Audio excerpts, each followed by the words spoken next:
안녕하세요. 저는 이번에 경기 초등으로 합격하게 된 합격자입니다. 반갑습니다.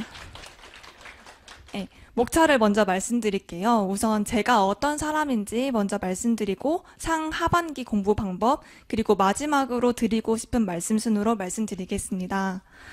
저는 1차는 교육학 17.67점, 그리고 전공 65점을 받아서 82.67이었고, 총 성적은 이렇게 나와서 최종 11등으로 합격하게 되었습니다. 다음으로는 저의 상황에 대해서 말씀드리겠습니다. 저는 심리학과나 상담학과가 아닌 타 전공으로 학점은행제로 이수를 하였고요. 그리고 대안교육 현장에서 3년 동안 있다가 상담심리교육대학원에 입학한 케이스입니다. 제가 초수 때는 대학원 3, 4학차를 병행하면서 직강 그리고 관리반까지 참여를 하면서 공부를 했습니다. 근데 결과는 아쉽게도 경기 초등 1차에 합격하지 못했습니다. 재수 때 그래서 1월부터 공부를 시작했고 7, 8월 문풀까지는 인강, 그리고 9월, 11월까지는 직강을 다니면서 공부했습니다. 아무래도 실전 모고 때는 실전감을 익히기 위해서 직강에 참여한 것 같습니다. 그리고 상반기에는 하프 모의고사, 전국 모의고사도 함께 응시했습니다. 저는 개별 공부로 진행했고 스터디를 진행하지 않고 공부를 했습니다. 다음으로 패인 요인 분석과 새로운 방향 수립에 대해서 말씀드리겠습니다. 저는 재수를 결심하면서 제가 초수 때 1차 시험에서 실패한 원인과 부족한 점을 정확하게 파악하고 보완하는 과정을 가졌습니다. 그리고 이 과정을 거치면서 공부의 방향성을 바로 잡았고 그대로 실천했기 때문에 합격의 장벽에 통과할 수 있었다고 생각합니다. 그래서 제가 다음과 같이 패인 요인이 무엇인지에 대해서 순위를 매겨서 작성해보고 이를 어떻게 보완할 수 있을지에 대해서 고민했습니다. 1위는 분명히 알고 있는 내용인데 내가 이해를 하지 못했거나 적용력이 부족해서 못 맞췄거나 주요 개념이 있는데 그 주변 개념에 있는 개념을 심화하고 확장하지 못해서 맞추지 못한 문제가 많았습니다. 예를 들어서 이제 앞으로 선생님들께서 심리학 개론을 배우실 텐데 거기에 라자루스 인지 평가와 관련된 내용이 있어요. 근데 교수님께서 분명히 다뤄주시고 실전 모의고사까지 내주셨는데 그때 제가 명칭하고 개념 정도만 암기를 했던 것 같아요. 하지만 제가 그 시험장에서 이 문제를 보고 제가 아는 개념이랑 그 지문의 그 사례를 매칭하지 못해서 이 문제를 아쉽게도 틀렸던 기억이 있습니다. 저는 이를 보완하기 위해서 강사님이 설명하신 내용은 무조건 그냥 암기하고 넘어가는 게 아니라 내용을 정확하게 이해하자. 그리고 개론서를 활용해서 주변 개념까지 다 파악을 하자. 그리고 카페에서 이제 제가 모르는 질문을 올리면은 이제 조교님께서 이제 친절하게 답변을 해주시는 걸로 알고 있어요. 그 내용을 보면서 체크해 두는 거, 그리고 문제를 앞으로 많이 푸시게 될 텐데 그것을 반복적으로 풀어보면서 적용하는 연습을 세우기로 계획을 세웠습니다. 네, 2위는 실전대 실수를 하거나 문제의 의도를 파악하지 못해서 틀린 경우가 있었습니다. 예를 들어서 이제 가족 상담에서 선생님께서 나입장 기법을 배우셨을 거예요. 네, 근데 제가 이것을 나 전달법이라고 착각을 해서 신나게 나 전달법의 개념을 적고 온 기억이 있습니다. 그래서 이를 보완하기 위해서 평소 문제풀이를 할 때 문제, 지문, 보기를 꼼꼼하게 확인하는 습관을 가져야겠다. 그리고 평소에 비슷한 개념이 있다면은 나열해서 차이점을 구분하는 방식으로 정리해서 공부를 하였습니다. 3위는 암기만 하고 인출하지 않았던 것, 그리고 구조화하지 않았기 때문에 틀린 문제였습니다. 이 문제점을 보완하기 위해서는 저는 백지 인출, 빈칸 인출, 그리고 문제풀이를 하면서 인출하는 방법을 가졌고요. 그리고 구조화를 통한 공부 방법을 활용해서 공부를 하였습니다. 이 방법은 뒤에서 조금 자세히 설명드리도록 하겠습니다. 다음으로는 상반기 공부 방법입니다. 첫 번째로는 목차 및 핵심 내용 구조화 방법입니다. 목차를 구조화해서 정리해두면은 내가 지금 어느 부분에서 공부를 하지를 잘 찾을 수 있는 나침반이 됩니다. 그리고 이렇게 청킹도 이제 따두어서 정리를 해두면은 한눈에 보고 또 효율적으로 공부할 수 있어서 좋았습니다. 무엇보다도 이제 상반기가 아니라 하반기 때 빠른 내용을 여러 번 회독을 해야 될 때 목차만 보고 연상되는 내용을 떠올릴 수 있는 방법으로 공부할 수 있어서 도움이 되었습니다. 예를 들어서 여기 다음과 같이 집단 상담에서 치료적 요인을 배우셨을 거예요. 그것을 다 정리해두고 이 예를 들어 뭐 희망 고치라는 개념을 딱 적으면은 이거 정의는 뭐였지? 효과는 무엇이었지? 떠올리는 과정을 가졌습니다. 두 번째는 복습 및 이론 확장 방법입니다.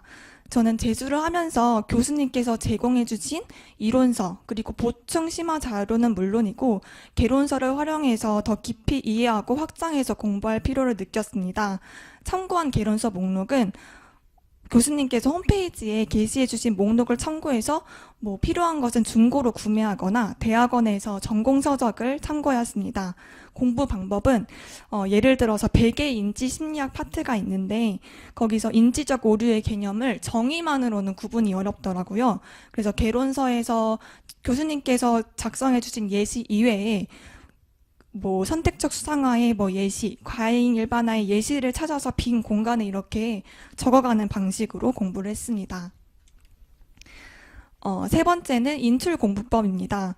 제가 복습한 내용을 잘 이해하고 암기하는지 확인하기 위해서 첫 번째 회독을 할 때는 백지 인출을 활용해서 앞서 소개해드린 구조도를 활용해서 그 노트북에 다 그 제목을 적고 이에 대한 내용을 채워가는 방식으로 공부했습니다.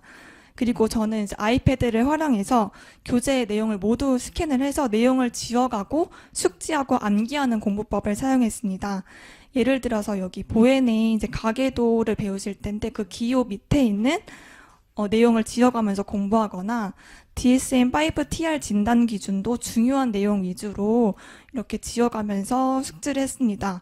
이 방법이 효과적인 이유는 빈칸을 지우면서 1차적으로 어느 내용이 중요한지에 대해서 파악할 수 있고 하반기 때 이제 백지 인출할 시간이 많이 없으실 거예요. 그래서 이거랑 이제 교재랑 좀 대조해 가면서 암기하고 빠르게 회독할 수 있다는 장점이 있었습니다. 네 번째는 기출 공부법입니다. 저는 기출도 아이패드를 활용해서 그 기출 문제집을 스캔해서 반복적으로 풀이했습니다. 시험에는 어느 시험이든지 한 40%에서 50% 정도는 기출이 꼭 나오는 걸로 알고 있어요. 그래서 저는 그 진도에 맞춰서 꼼꼼하게 푸는 방법을 활용했습니다. 예를 들어서 베개 인지적 오류에 대한 문제이면은 보기에 뭐 개인화, 파국화 등의 정의, 특징을 여기 여백에 있는데 꼼꼼하게 적어가면서 체크를 했고 이렇게 적어도 제가 뭐 틀리거나 애매하게 알았던 부분이 분명히 있어요. 그런 내용들을 이제 표시를 해가면서 암기하려고 하고 숙지하려고 노력했던 것 같습니다.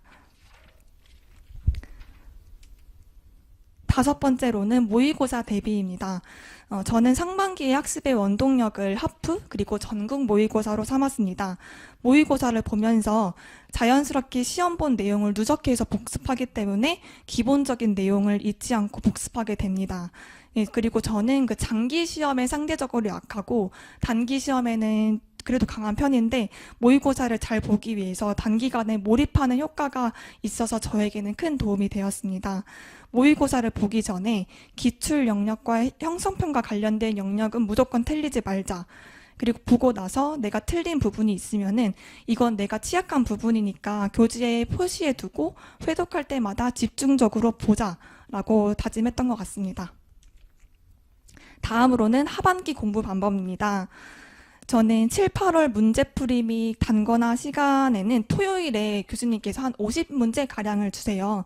그 문제를 모두 풀고 그 채점을 해봅니다. 채점을 해보고 그 오답의 원인이 있어요. 원인을 하나하나 이제 분석을 해보고 또 이제 해설지를 주시는데 그 해설지에도 새로운 사례나 내가 잘 몰랐던 개념이 나오면은 교재에 단거나 하는 시간을 가졌습니다. 예를 들어서 이제 진로 상담의 크롬볼츠의 사회학습 이론을 이제 배우셨을 수도 있는데 그 내용에서 호기심, 인내심, 예시들을 정말 구분하기가 어려울 수 있어요.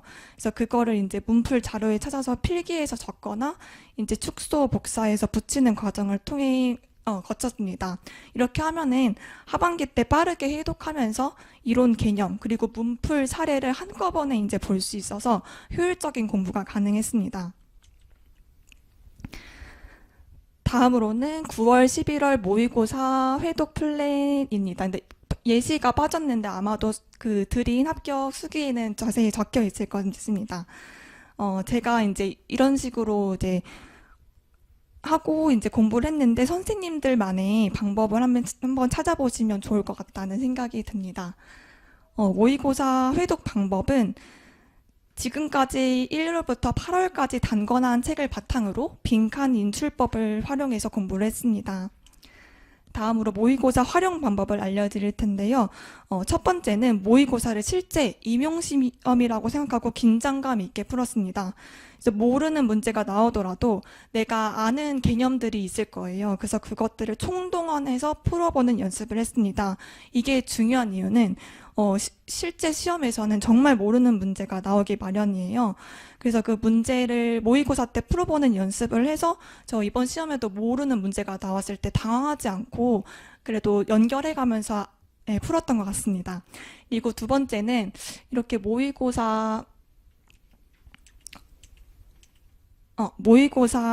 미니 오답 노트를 만들었는데요. 그래서 실전 모의고사를 응시한 후에 집에 가는 길에 간단히 휴대폰 메모장을 활용해서 저의 점수와 그러니까 모의고사에서 실수했던 내용 그리고 A, B형에서 문제별로 취약했던 부분들을 모두 이렇게 기록하는 방식으로 공부를 했습니다. 그래서 이렇게 하게 되면은 다음에는 같은 실수를 하지 않고 내가 어느 유행에서 많이 틀리는지를 파악해서 다음 시험에 보완할 수 있는 효과가 있습니다. 다음으로는 모의고사 복습인데요. 저는 이제 평일에는 그냥 모의고사가 아니라 그러니까 전공 해독하는 것을 집중하기 위해서 주말 안에 다 모의고사를 복습하는 시간을 가졌던 것 같아요. 그래서 예를 들어서 A형은 토요일 모의고사 끝나고 복습하자. B형은 뭐 일요일 오전에 하자. 이렇게 약속을 정하고 실천했던 것 같아요. 그래서 그 복습을 할 때 해설지에서 새롭게 마주하는 개념이나 헷갈리는 개념이 있다면은 숙지하고 암기하려고 노력했고 이것도 마찬가지로 축소 복사해서 붙이거나 수기로 적어서 단권화된 이론서에 추가했습니다. 이렇게 하면은 지금까지 상반기 동안 만들었던 단권화에 모의고사 사례까지 추가해서 모두 유기적으로 연결돼서 그 머릿속에 잘 저장될 수 있었던 것 같아요. 네, 이제 마무리할 시간인데요. 제가 이제 드리고 싶은 말씀을 5가지로 좀 추려서 말씀드리고 싶습니다. 첫 번째, 목표는 무조건 크게 잡아주시면 좋을 것 같아요.